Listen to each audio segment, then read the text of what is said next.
Hey guys, in this video I want to show you how to make an RBD explosion reveal in Houdini, so let's dive in.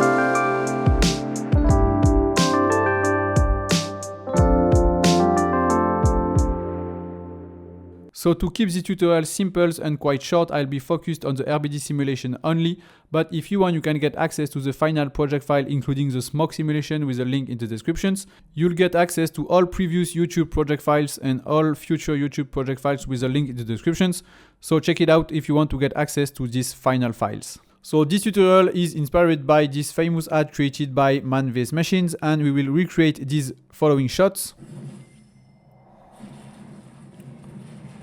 So here I've created a new blank scene in Houdini, and the first step is to import the 3D model of the shoe. So to do that I can press equals on the keyboard, and here under my $heap I have a geo folder, and inside this folder I have this model that I bought on TurboSquid, so I will put the link of the description if you want to buy the same exact models. So I will import the model in FBX, so I can click on accept and it will create a geometry node with a file node inside automatically. So here's the first thing to do is to add a match size node, because for now the model is very big.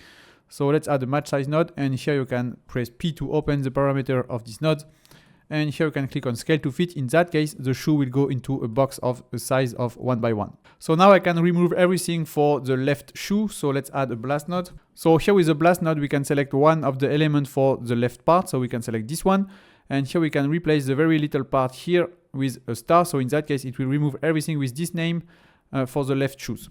So in that case we can keep only the right shoes for the simulations. So now we want to put this shoe at 0 on the scene, so let's add a new match size node. In that case it will put that at the center of the scenes, and we can keep every settings by default. So now let's add a subdivide node, and here with the subdivide you can keep the depth at 1. So now we have our base model for the simulation, so let's add a null to specify this is the base geo, so we can rename the null base geo. So first let's remove the inner sole, so we can select the base geo here. You can select this little icon to make a selections, and you can put that to the primitive mode, and you can double click on the soles and you can press delete on the keyboard. In that case it will create a blast node to delete this sole part. So now we can do the same but for the laces, so let's add a new blast node, and here with this blast node you can select the laces objects and it will remove them from the shoe. So in that case we can keep only this part. So now we need to remove the inner part of the shoe. So to do that you can select an entire loop. So let's select the blast node. You can select this little object to make manual selections. You can put that to the primitive mode, and here you can select one primitive at the bottom and you can press Shift and A. In that case it will select the entire loop if you press the middle mouse buttons. So now you can grow the selection by pressing Shift and J, and you can grow the selection to something like here. You can press delete on the keyboard. In that case it will remove everything. So now we also want to delete this little part of the shoe. So let's select the blast node, let's select this little icon to make a manual selections, and let's put that to primitive. So let's select all those primitive and press Shift and J to make grow selections. So you can grow the selection to something like here, and then we have to make a manual selection with the lasso. So to do that you can select this object, you can put the selection mode to lasso, and you can put that to visible only. In that case you can select only the visible primitives. So press Shift to add some selections to this one, and you can make your selection like this.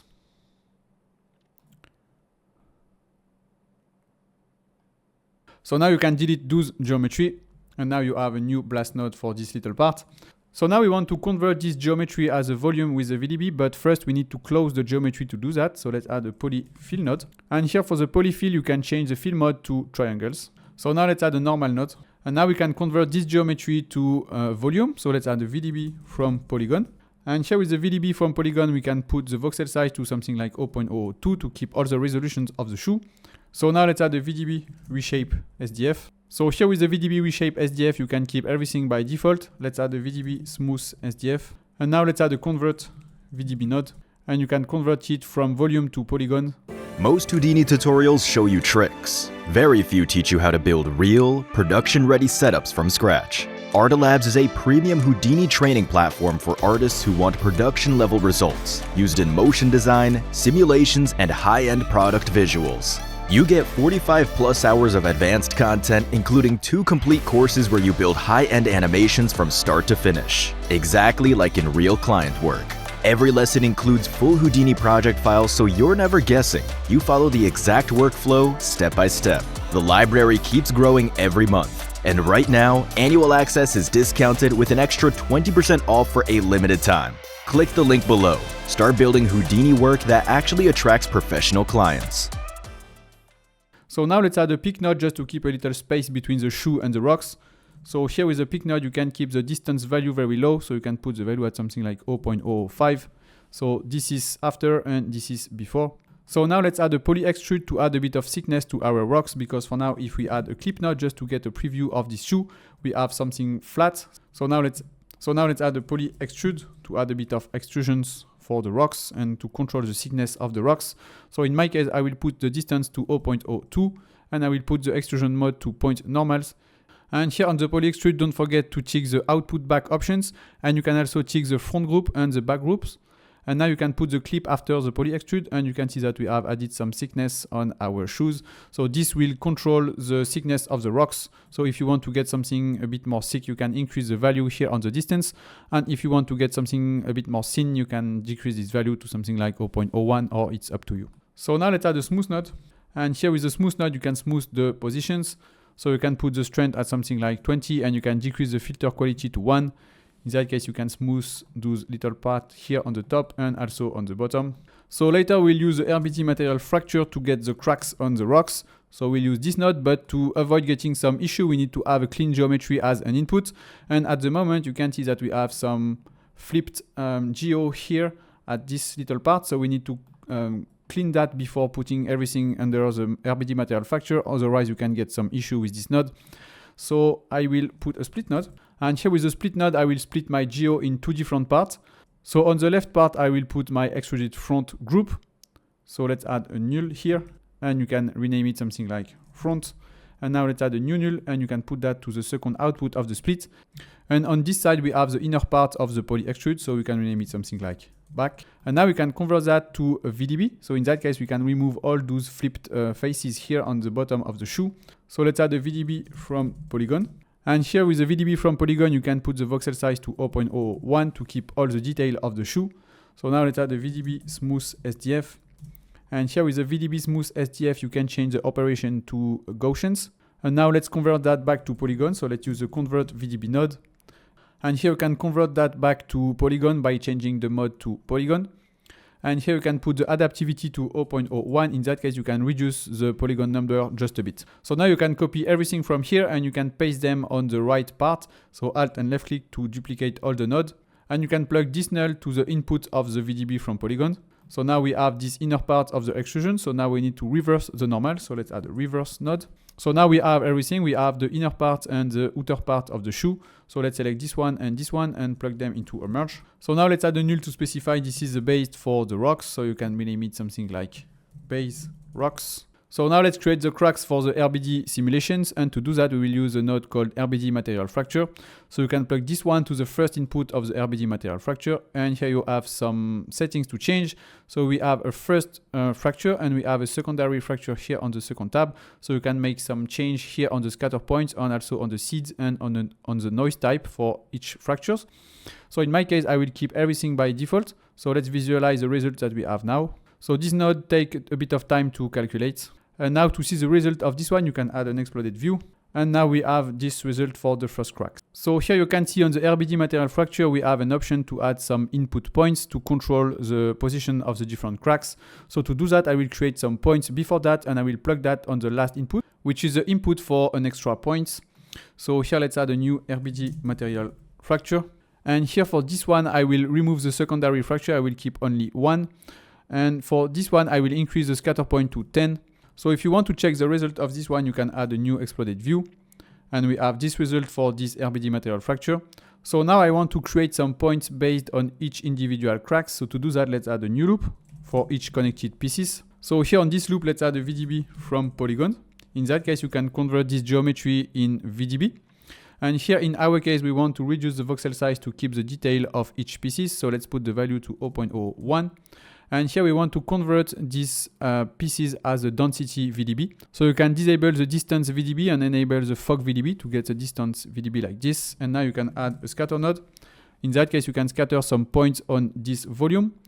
And here for the scatter options, you can change it from 1000 to 5. In that case, you can create 5 points for each individual pieces. And here, if you want, you can play with the seed and other settings, but in my case, I will keep everything by default. So now if you want, you can add a color node to put your points in red, but this is just for these. So now let's plug that to the last input of this second RBD material fracture, which is the extra points. And here you can select this node, and you can go to the first fracture tab, and here you can enable the input points. So in that case, this node will take the points that we have created before to create the cracks.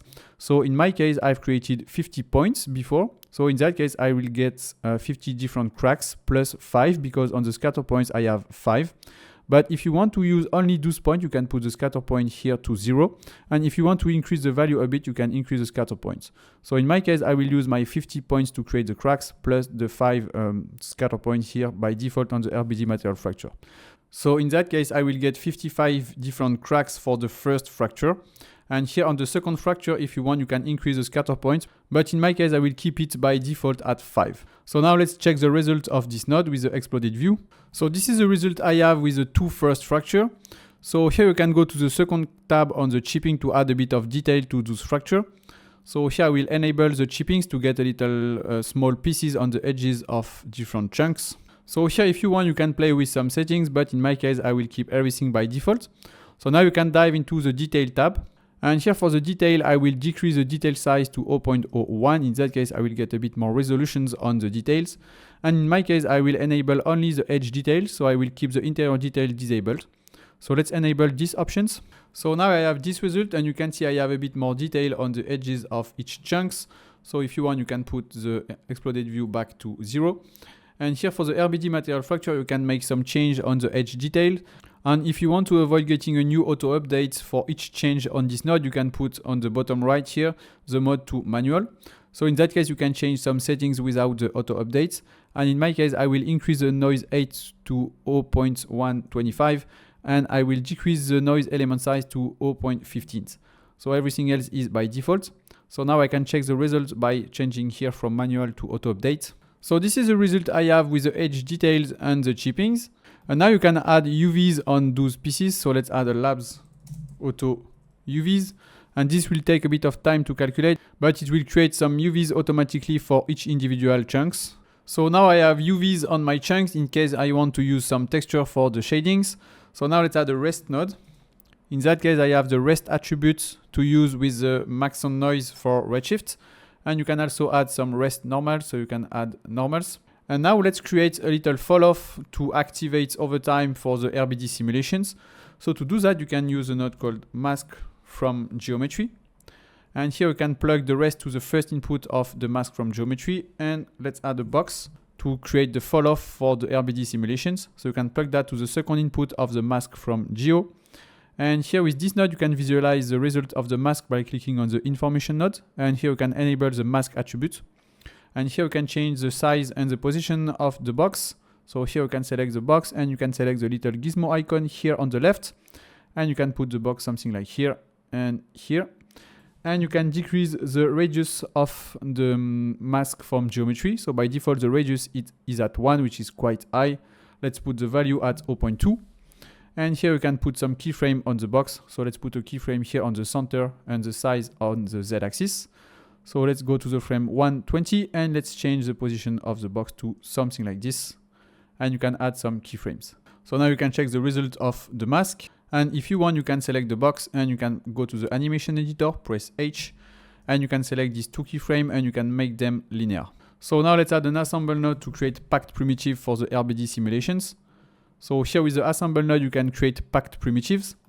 Now let's add an attribute wrangles. In that case, we can create an active attribute for the RBD simulations based on the mask. So here you can type I at active is equal to int at mask. So in that case, it will activate the RBD simulation only if the mask value is at 1. So that means when we have the red color here on the mask from geometry, our pieces will be activated on the RBD bullet solver. So now let's add the RBD bullet solver node. And here you can keep mostly everything by default. So you can go to the forces tab and you can disable the gravity. You can go to the advanced tab and here you can go to bullet solver and you can put the sleeping time to 0. So now we want to add a collider geometry for these simulations and we want to add the base shoe for the collider. So let's take this base geo, copy that, and you can add a new object merge and you can paste it here. In that case, we have the shoe at this level of the tree, and you can plug that to the force input, which is a collision geometry input. So now we can dive inside the RBD bullet solver to add some forces on the simulations. So first, let's start by adding a pop wind, and you can plug that to the pre-solve node. And here for the pop wind, you can put the wind velocity to -1 on the z-axis, because in my case, I have the shoes aligned on the z-axis and I want to get the wind in that negative directions. So I put -1 on the z-axis. And here I can add a bit of noise to this wind. So I will put the amplitude value to 0.75 and I will put the roughness to 0.4 and everything else is by default. So now I want to spin my chunks. So let's add a pop speed limit. And you can plug that here. So I want to set the minimum spin to 1 and the maximum spin to 5. And now let's add a pop drag. And you can put the value of the air resistance to something like 0.1. So now you can put that in cache. So let's add a new file cache node. So I forgot to mention, but here on the RBD bullet solver, you have to go to the output tab and you have to transfer your rest attributes. So you can click on this little icon and you can select your rest attributes. And then you can make your simulation in cache. And here you can rename it something like RBD reveal, and you can put that to explicit and you can put that under the cache folder and under the $OS folder, which is the name of the node. And here you can put that in cache for something like 168. And here you can click on save to disk to put this simulation in cache. So in my case, I have this result. And now let's add an unpack node. So here on the unpack node, you can transfer some attribute and some groups. So don't forget to transfer your rest attributes. You can also transfer the velocity attribute. And now you can add an attribute delete and you can delete some attributes. So here for the point attribute, we can keep our rest normals and velocity. For the vertex attribute, you can keep normals and UVs. And I think it's pretty much it. So you can click on delete non-selected. So now let's add a group delete. So here for the group, you can keep only the inside and outside groups. In that case, you can make some shading for the inside and outside part of the chunks. So let's put a star and let's keep our inside groups and also the outside. So in that case, you can use these two groups if you want to add a different shader for the outside and the inside part of the chunks. So if you want to get a preview, you can add a color node. And here you can put that in red and you can select the inside part.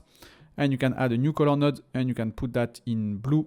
And here you can select the outside groups. So in that case, you can get two shaders for those little chunks. So now you can add a null to specify this is the output of the rocks and you can rename it out rocks. And if you want to get a preview of the rocks and of the shoe, you can select this one and you can plug them into a merge. So in that case, you have a preview between the rocks and between your shoes. So that's pretty much it for today, guys. You can download the project file with the link in the descriptions. I hope you enjoyed it. I'll see you in the next one. Bye-bye. That's it for today, guys. You can check out our website to get some premium courses, tutorials, project file, Houdini tools, and more. So check it out with the link in the descriptions.